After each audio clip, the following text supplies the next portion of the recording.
రామచంద్రుడితడు రఘువీరుడు, రామచంద్రుడితడు రఘువీరుడు, కామిత ఫలమూలియగలిగనిదరికి, రామచంద్రుడితడు రఘువీరుడు, కామిత ఫలమూలియగలిగనిదరికి, రామచంద్రుడితడు రఘువీరుడు, రామచంద్రుడితడు రఘువీరుడు.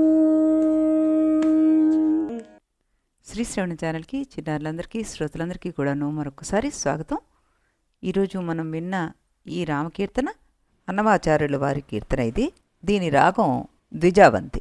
పాడిన పావనికి మరొకసారి ఆశీస్సులు తెలియజేస్తూ ఈరోజు కథని ప్రారంభిద్దాం. నిన్న రాముడు సభలోకి రావడం, ఆయన ఏ విధంగా ఒక రకమైన వైరాగ్యానికి లోనయ్యాడు అన్నది మనం కొంత తెలుసుకోగలిగాం. అసలు ఆయన ఏ ఏ విషయాల్లో ఏ ఏ రకంగా వైరాగ్యం ఆయనకి కనబడింది, ఏ విధంగా దాన్ని ఆయన విచారణ చేశారు, ఇది ఈరోజు మనం కొంచెం చూచాయిగా తెలుసుకుంటే కానీ ఆయన దాన్ని ఎంత విశ్లేషించారు, విశ్లేషించిన తర్వాత ఒక రకమైన సందిగ్ధావస్థలో పడ్డారు అన్నది ఆయన విజ్ఞతను మనకి ఇందులో చూపిస్తూ ఉంటుందన్నమాట.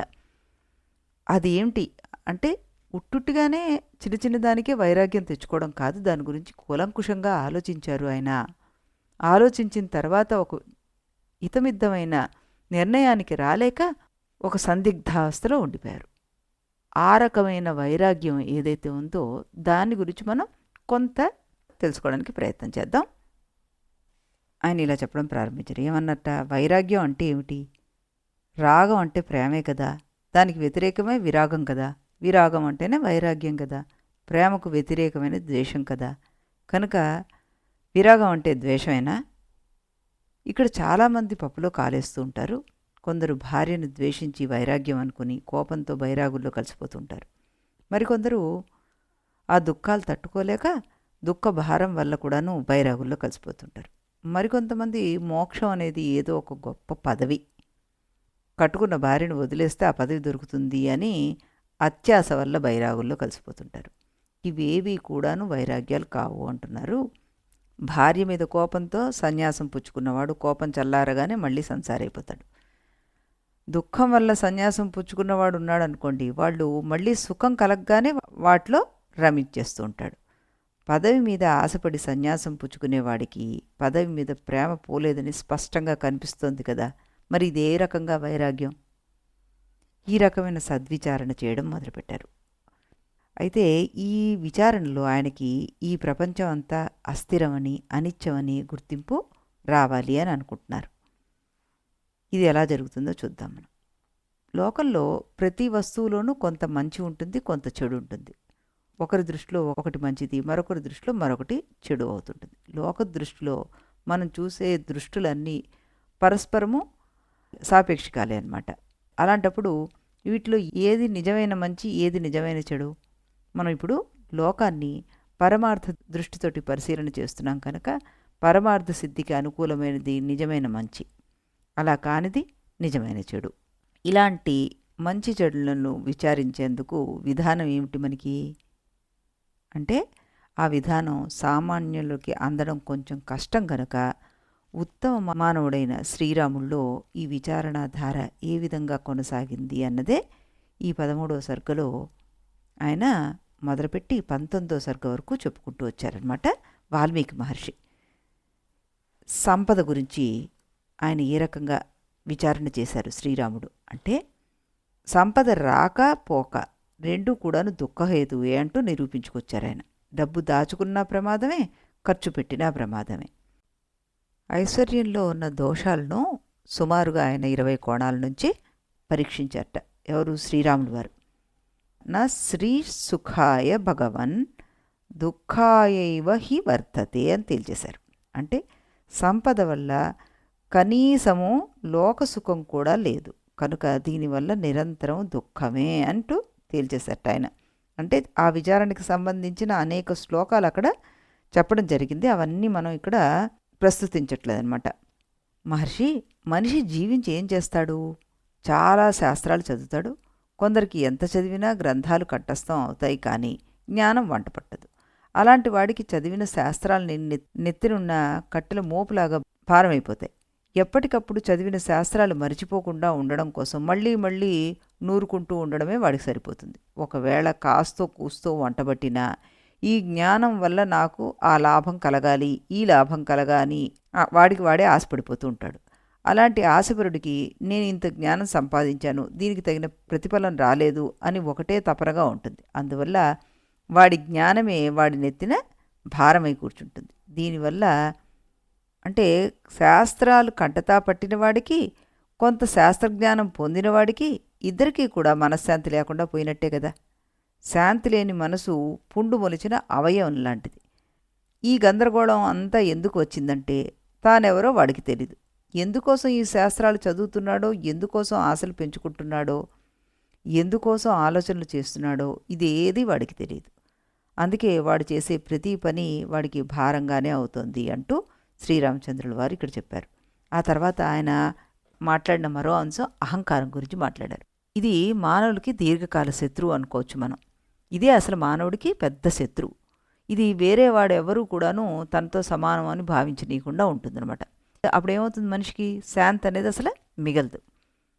మనిషి ప్రపంచంలోని జీవులంతా తనలాంటి వారే అని అనుకోలేడు. ఈ జీవులకు కూడాను తనలాగే కష్టసుఖాలు ఉంటాయని గ్రహింపు కూడా రాదు వాడికి. దానికి కారణం ఈ అహంకారమే.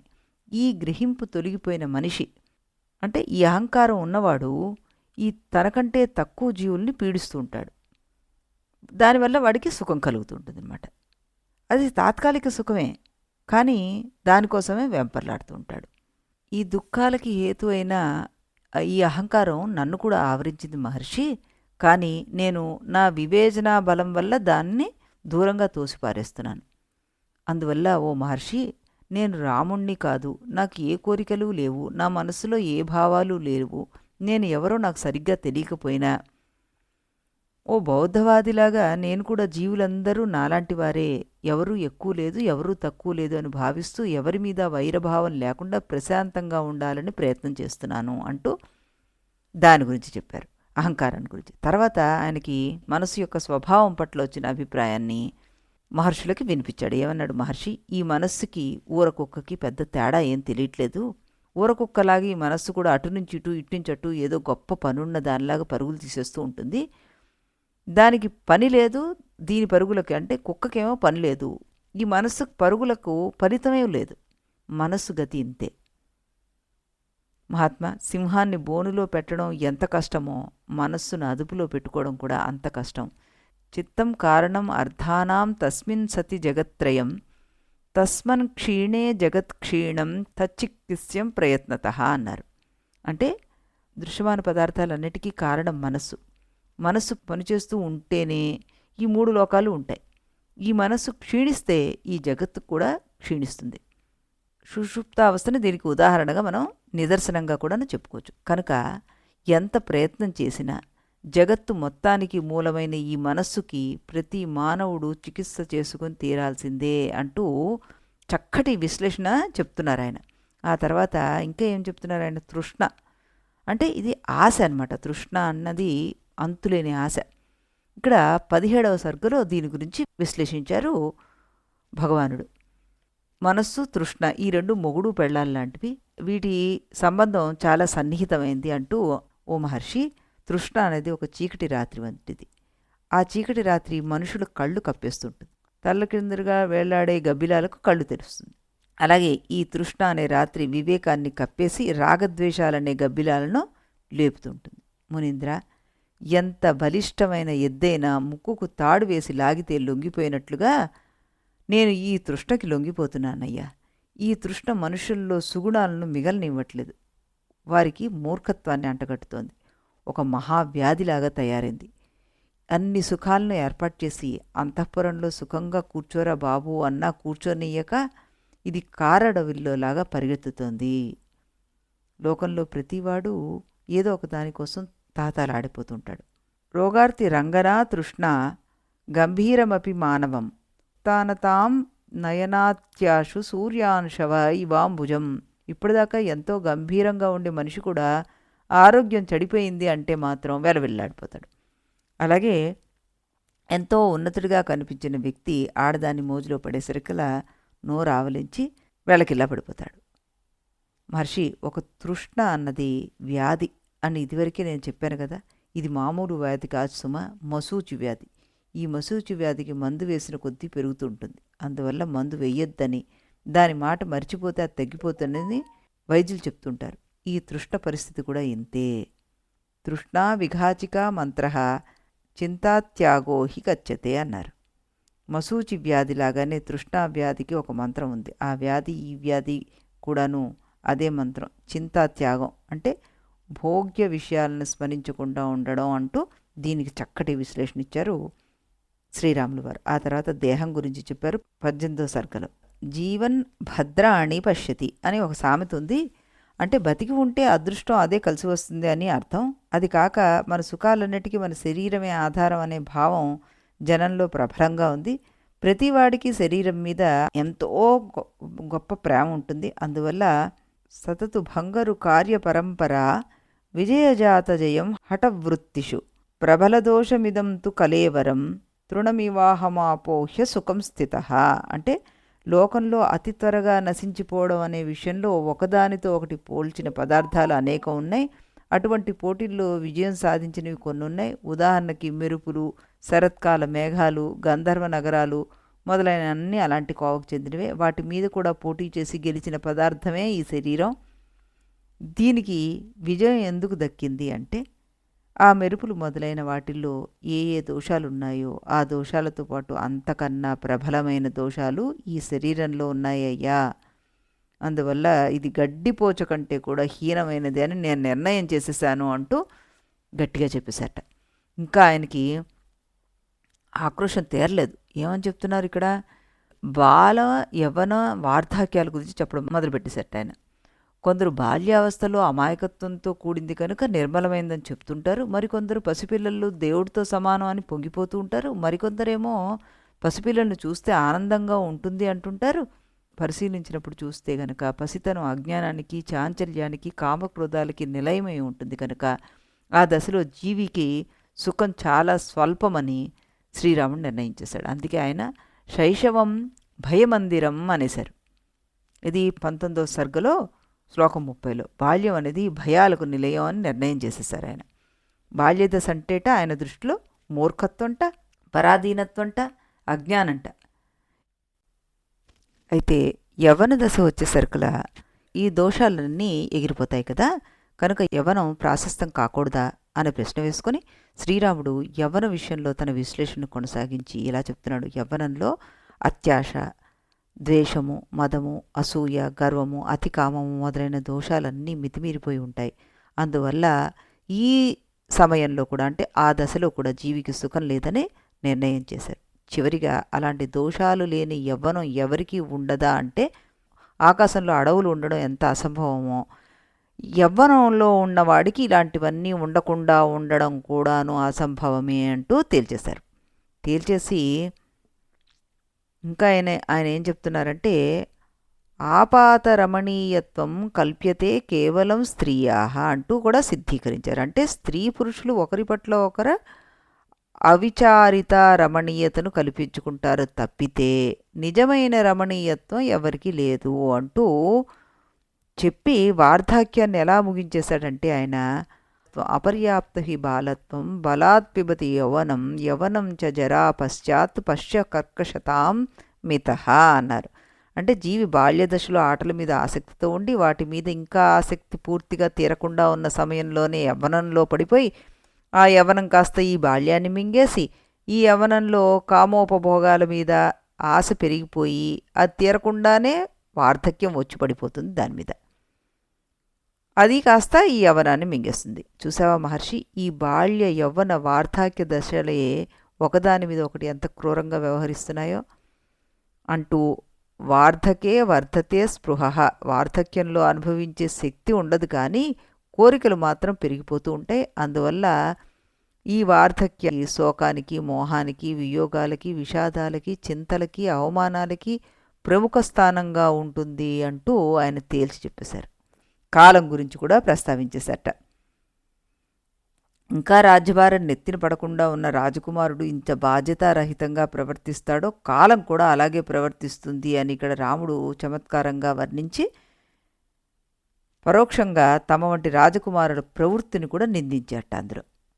తర్వాత 27వ సర్గలో శ్రీరాముడు జగత్తులో కనిపించే పదార్థాల యొక్క అనిత్యత్వాన్ని గురించి స్పష్టంగా వివరించి చెప్పేసట. 28వ సర్గల్లో జగత్తత్వానికి మరొక కోణంలో పరిశీలన చేస్తూ సుఖాన్ని కలిగిస్తున్నాయనుకున్న పదార్థాలే మనకి దుఃఖాన్ని కలగజేస్తాయి, నిజంగా సుఖాన్ని కలిగించే పదార్థం ఈ ప్రపంచంలో ఏ ఒక్కటి లేదని నిర్ణయించి చెప్పేశాట. అలాగే ఆయన ఇంకేం చెప్పేశాడు, జన్మ పరంపరకు కూడా అంతు కనిపించడం లేదని, పుణ్య విశేషం వల్ల మానవ జన్మ లభించిందని సంతోషపడుతుంటే మానవ జన్మలో ప్రవేశించిన తర్వాత పాపాలు చేసి మళ్ళీ జంతువై జన్మించడం కనిపిస్తోంది, బ్రహ్మ విష్ణు రుద్రులు కూడా నాశనం వైపే పరుగులు తీస్తున్నారని చెప్పి చివరిగా ఇలా అనేసట, ఇతిమే దోష దావాగ్ని దగ్ధే మహతి చేతసి ప్రస్ఫురంతిన భోగాశాహ మృగతృష్ణ సర్వశివ. మహర్షి, ఈ విధంగా ప్రపంచంలో ప్రతి పదార్థంలోనూ నాకు దోషమే కనిపిస్తుందయ్యా. ఈ దోషాలు దావాగ్నులై వాటి వేడికి నా మనస్సు మాడిపోతుంది, అందువల్ల నాకు భోగాకాంక్షలు మొలకెత్తడం లేదు అని తన తీవ్ర వైరాగ్యాన్ని స్పష్టం చేశాట.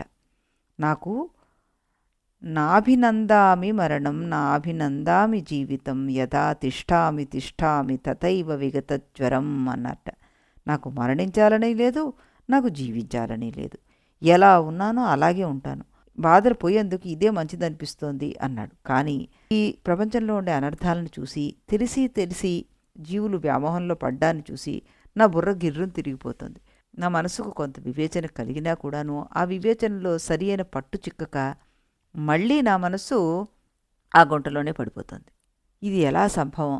ఇప్పుడు కొంతమంది ఉత్తమమైన ప్రశాంతతను పొందుతున్నారు, జనక మహారాజు లాంటి వాడు. అది ఎలా సంభవం అవుతుంది? అలాంటి ప్రశాంతతని వాళ్ళు ఎలా సాధించగలరు? ఆ ఉపాయం ఏంటో నాకు చెప్తారా? నన్ను ఈ వ్యధ నుంచి బయటపడేస్తారా? మహాత్మా, వారు ఆ రకంగా దుఃఖరహితమైన స్థితిని ఎలా చేరుకున్నారు నాకు చెప్పండి అంటూ ఆయన తన సుదీర్ఘ ఉపన్యాసాన్ని వాళ్ళకి వినిపించి తాను పడుతున్న మానసిక కష్టాన్ని వాళ్ళకి చెప్పారట. అంతే, 12 ఏళ్ల వయసుకే శ్రీరామచంద్రుడు మహాతపస్సుల్లో కన్నా మిన్నగా ఇంతటి తత్వ వివేచన చేసేసరికల్లా అక్కడున్న రాజ్యసభలో ఉన్న బ్రహ్మవేత్తలంతా ఆశ్చర్యపోయారట. మరి ఈ ప్రశ్నలకి సమాధానంగా ఈ మహర్షులంతా రాముణ్ణి మందలించారా, లేకపోతే ఆయన పట్ల వాళ్ళ అభిమానాన్ని గౌరవాన్ని పెంచుకున్నారా, లేకపోతే ఇది ఈ సమయంలో నీకు తగినది కాదు అంటూ ఆయనకి నచ్చచెప్పడానికి ప్రయత్నం చేశారా?